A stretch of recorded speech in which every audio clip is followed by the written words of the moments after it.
সূরা ইউসুফ 108 নম্বর আয়াতে আল্লাহ বলছেন, কুল হাদিহি সাবিলি আদউ ইলাল্লাহি আলা বাসীরা।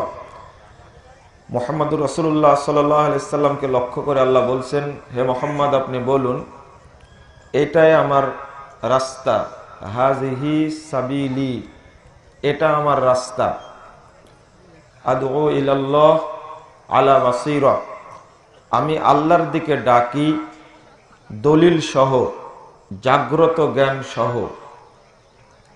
সুবহানাল্লাহ, আল্লাহ মহা পবিত্র। ওয়ামা আনা মিনাল মুশরিকিন, আমি মুশরিকদের অন্তর্ভুক্ত নই। এই আয়াতটি 5টি বিষয় আলোচনা করা হয়েছে। 1 নম্বর, নির্দিষ্ট পথে দাওয়াত দিতে হবে। সেই পথ হতে হবে মুহাম্মদুর রাসূলুল্লাহ সাল্লাল্লাহু আলাইহি ওয়াসাল্লামের পথ।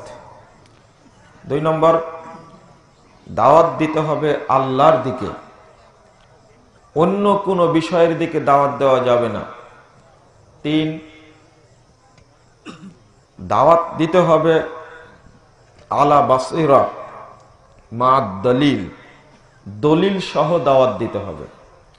4, আনা ওয়া মান ইত্তাবাআনি, এই দাওয়াত দেওয়ার দাওয়াতি কাফেলার একজন আমির থাকবেন, নেতা থাকবেন, তার সাথে তার কর্মীরা সহযোগিতা করবে।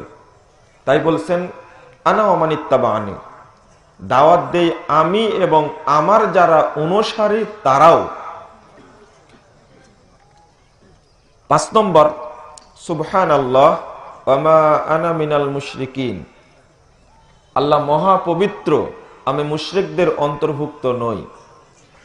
এই আয়াতে সাবধান করে দেওয়া হয়েছে এই মর্মে, যে দাওয়াত আমি দিতে যাচ্ছি এই দাওয়াত হতে হবে আল্লাহ প্রদত্ত চূড়ান্ত দাওয়াত। এটা হতে হবে নির্ভেজাল দাওয়াত। দাওয়াত দিতে গিয়ে আপনাকে কে দাওয়াত দিল আর আপনি তাদের মধ্যে ভর্তি হয়ে গেলেন, তাহলে আপনার দাওয়াত চূড়ান্ত দাওয়াত নয়। আপনি একটি জবাব দিতে পারছেন না, আপনাকে ঈমান রাখতে হবে এই মর্মে যে এর জবাব কোরআন এবং সুন্নাহর মধ্যে আছে, তবে আমার জানা নাই। আমি জেনে নিয়ে আপনাকে উত্তরটা দেব। আর যদি আপনি দাওয়াত দিতে গিয়ে অন্য লোকের দাওয়াতে আপনি কাবু হয়ে যান, তাহলে আয়াত সংকেত দিচ্ছে ওয়া আনা মিনাল মুশরিকিন, মুশরিকদের সাথে আমার কোনো সম্পর্ক নেই। কেন দাওয়াতের সাথে মুশরিকদের সম্পর্কের বিষয়টা উল্লেখ করা হলো? সূরা কসাস 87 নম্বর আয়াত আল্লাহ বলছেন, উদউ ইলা রাব্বিক, হে মুহাম্মদ সাল্লাল্লাহু আলাইহি সাল্লাম আপনি আপনার রবের দিকে দাওয়াত দিন। ওয়ালা তাকুনান্না মিনাল মুশরিকিন, আপনি মুশরিকদের অন্তর্ভুক্ত হবেন না। দাওয়াতের সাথে মুশরিকদের অন্তর্ভুক্ত হওয়ার বিষয়টা কেন? মৌলিক কারণ এটাই, কোন দায়িত্বশীল, কোন দায়ী, কোন কর্মী, কোন আলেম আল্লাহ প্রদত্ত দাওয়াত নিয়ে মাঠে নেমে প্রচলিত যত দাওয়াত রয়েছে তার সঙ্গে আপোষ করা যাবে না। 5টি বিষয়ের মধ্যে খুব গুরুত্বপূর্ণ বিষয় আলা বাসীরা, গুরুত্বপূর্ণ বিষয়। দাওয়াতটা হতে হবে আল্লাহর পথে, সেই পথ হলো রাসূলুল্লাহ সাল্লাল্লাহু আলাইহি সাল্লামের দেখানো পথ।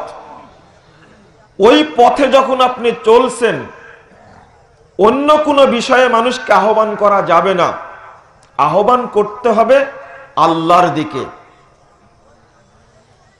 3 নম্বর বলছিলাম, দাওয়াতটা হতে হবে দলিল সহ, বিনা দলিলে দাওয়াত চলবে না।